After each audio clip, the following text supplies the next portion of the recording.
So you've run a marathon and now you're thinking, what next? You might have crossed the line and said, never again. Or you might be eager to find your next running challenge. Whatever it is, Anna and I, along with Decathlon, are here to help you decide. So keep watching for all the tips on what to do now, what you might want to plan to do in the future, and some ideas of some fun activities that you can try that will complement your running.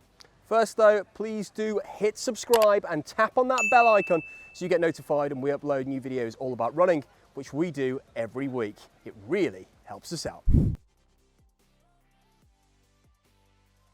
If, like Sarah and I, you've just completed an autumn marathon, the last thing you might be thinking about right now is more running. And that's totally sensible. The first thing to focus on post-marathon is recovery. Yeah, your focus for the last few months has been crossing that finish line, and you've just put your body through the ringer covering that 26.2 miles, not to mention the hundreds of miles in training. Treat the recovery the same way as you did the training. It is just as important. If you try getting back to pre-race training too soon and try and push too early, you risk injury. If you can, get yourself a proper sports massage. The sooner you can do this, the better you can ease your weary legs into recovery. And if you can't get seen by a professional, self-massage can be a pretty good alternative. Use things like a foam roller, massage ball or massage gun to warm up the muscle fibers and improve your blood flow and circulation. Consider taking a week or even 2 off running entirely. This might sound like a form of torture to some of you, but if you look at the elites who race over marathon distances, that's exactly what they do. You've got nothing to gain by going back out too soon and everything to lose. It's an injury waiting to happen. If you do want some activity in your life, try something lower impact like yoga or swimming, a bike ride if you must, but don't feel guilty about not doing any exercise if you don't feel like it or your body's not ready. And get some good sleep. It's free after all, and it does wonders for your body's recovery. Your body repairs itself as you snooze, so don't scrimp. When you feel recovered from your marathon, entering a shorter distance race could reap a new PB. If you've been training consistently throughout your marathon training block, you'll probably be at the fittest that you've been for a while, maybe even ever. And it doesn't have to be an organised race, it could be a new parkrun PB you're after. Whatever the goal, just make sure you give yourself enough time to recover properly and turn the legs over again when you're ready to run again. Yeah, and you don't even have to get straight back on the racing wagon again. You can give yourself a bit of time between events and book a race in a few months' time, for example. Having a new goal to aim towards that isn't as time-consuming as training for a marathon can keep you motivated with your running without the overwhelming volume of marathon miles. Can you remember when you crossed that marathon finish line? Did you say, never again? Oh, that's over. Or were you keen to get signed up for another one immediately? Well, whichever side of the fence you fall, or maybe you're sat on it at the moment, it's totally normal to experience the post-marathon blues. You've spent months training for your marathon, talking about your marathon and preparing for it. And then, once it's over, it can take some time to readjust.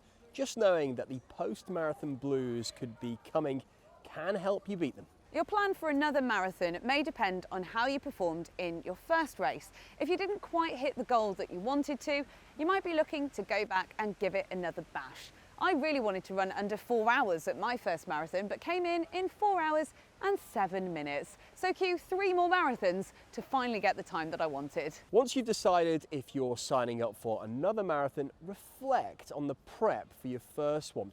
What went well? What could you have done better? Use your experience of the first marathon to give yourself a better shot at hitting your goal. If you hit your goal in your last marathon, then have a think about what you want to achieve in the next one and how you're going to tackle your training this time to be in the best possible shape to do it. You might even want to splash out on some new kit to give yourself a bit of a boost of motivation to start your marathon training journey again. Just think about the timing of your next race. It's not entirely sensible to get signed up to another one weeks after you've just run a marathon. Now, generally speaking, you shouldn't really run more than 2 marathons in a year, so wait 4 to 6 months before tackling the distance again. Trail running can be a totally different experience to the months that you've spent pounding the pavements training for your marathon. If you've run an autumn marathon, then getting out on the trails at this time of year can be a lot of fun. Here in the Northern Hemisphere, it's getting colder, wetter and muddier.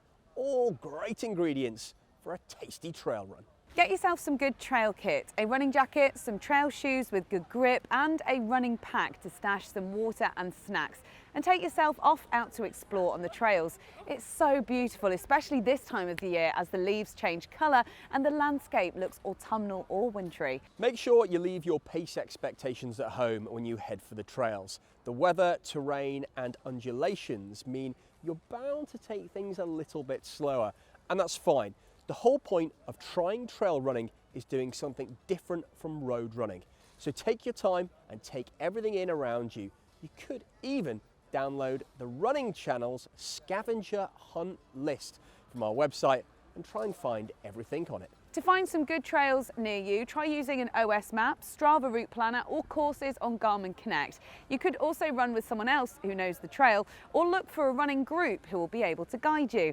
It can be quite easy to get lost in new places, so if you're on your own, make sure you let someone know where you're going and consider using some form of GPS tracking, something like Strava Beacon, Garmin Live Track, WhatsApp Live Location, something like that, so they can easily see where you are. In the same way that a 5K can lead to a 10K, which can lead to a half marathon and then a full marathon, the next logical step after a marathon is an ultra, right?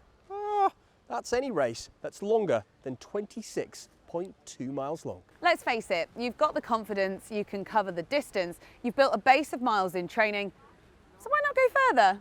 With the booming popularity of ultra running, you won't be short of race options to sign up to. There are a whole host of different types of ultra runs that you can do. So, trail, track, multi-day, whatever you fancy really. The main difference between shorter race distances and ultras is the time you spend on your feet. This can impact several things, including hydration, nutrition, and blister management.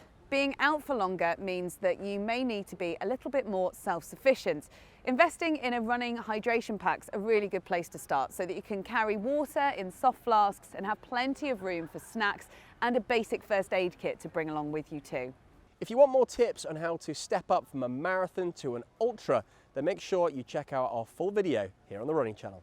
And if another race isn't your bag at this stage, that's totally fine. You might want to consider running an FKT instead, a fastest known time. There are a whole host of running routes on the fastest known time website to choose from. And if the one that you want to run isn't on there, you can submit it yourself.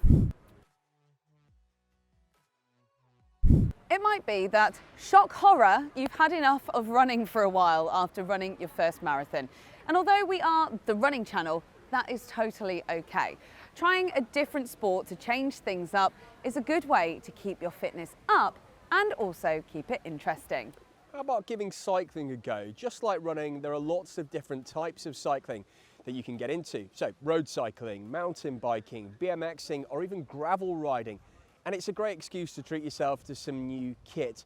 Just beware that helmets, they've got shelf life, so it's better to be safe than sorry and buy yourself a new one instead of reaching for that old one hanging in the garage. And cycling, something really good for me, lower impact on your body than running, so you can pretty much dive straight into it off the back of your marathon. Absolutely, and another low impact sport that you could get into is swimming. This is something that I've used as cross training alongside my running for a few years now. And if you can't swim, it's never too late to learn.